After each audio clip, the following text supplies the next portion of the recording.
Okay, this is the redo of the NCNR portion of it, the NR portion of an NCNR. Yeah. First on the outer reason at the top, which is that resolution pertains to just government which wouldn't violate human rights. See the argument cross-related to the powers argument at the bottom, which talking about natural can only further progress these systemic killings of genocide. It means that this argument is not relevant because just government's natural to violate human rights means it does assume the competency of the resolution or disarguing the powers argument. Now, put this hope argument at the top, which talks about how cosmopolitan is good for human rights. This is a reason why more human rights necessarily lead to a cosmopolitan society. The thing is not bidirectional, which means it can't feel out the cosmopolitan society to exist and reference the deity at this point, which talks about how the international agreement is inherently conflictual, is there even more reason why I can't simply feel out into existence? Now, go to the standard evidence.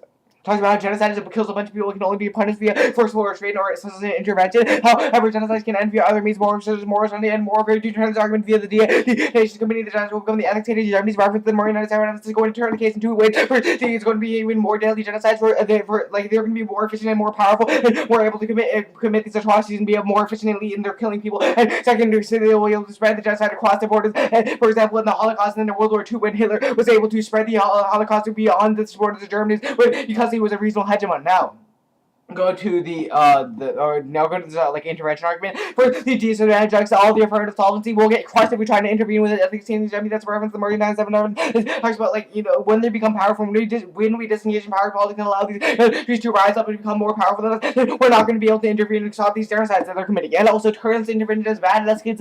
Violence, he says he's essentially turning a civilian to soldier on soldier. We're sending troops into the country to attack the other people. This is basically conflict into a full-blown war. This war will outweigh three levels. First, Jake the Lake is specifically advocating for essentially a war in the country committing the genocide. This is in classic when he specifically says we're sending soldiers to attack other soldiers. This is a full-blown war, as he still needs to win his sovereignty argument in order to access the impact of genocide. This means that I'm going to be outweighing a probability 2 magnitude wars have a much higher risk of escalation because there are two parties involved that initiate the violence, whereas it's a genocide, it's just one party involved. It's going to matter when you have two parties. It allows for this tit-for-tat action where the one party escalates and the other strikes back even harder. And three scoping wars and wars other nations, the other armies get caught up in a war when allies and political ties get involved in the conflict. Aside of the purely domestic issue, we can naturally expand to other nations now. I was also going to say that I'm not going to access the human rights center because it's in self-defense. However, it's not in self-defense. Soldiers are intervening in other countries from the defending. Also, even if they're self-defending themselves, there also is collateral damage that will go on. For example, when children get attacked because of bombs and explosions and shit, they're going to die. And there's going to be human rights violations. Now on to the also empirically denied solvency is empirically denied. The interventions failed. It's always a little too late. For example, in Rwanda, when we went in, there were 10% of the population was already decimated. We're never going to actually get there in time.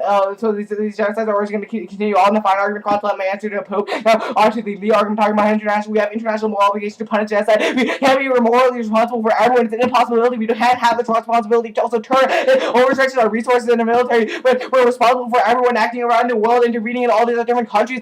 We're going to be overstretching our ability. We won't be able to take care of ourselves. Others will perceive us and they will attack us. Even though it's a separate internally tamed to war, because that you also increase the likelihood of wars. You can classify war impact in us. Also, moral obligation to end with our own borders is because citizens are the ones that give up their power and their human rights to the government in order to protect them. So we can't play other people on the same moral playing field. This is the social contract argument.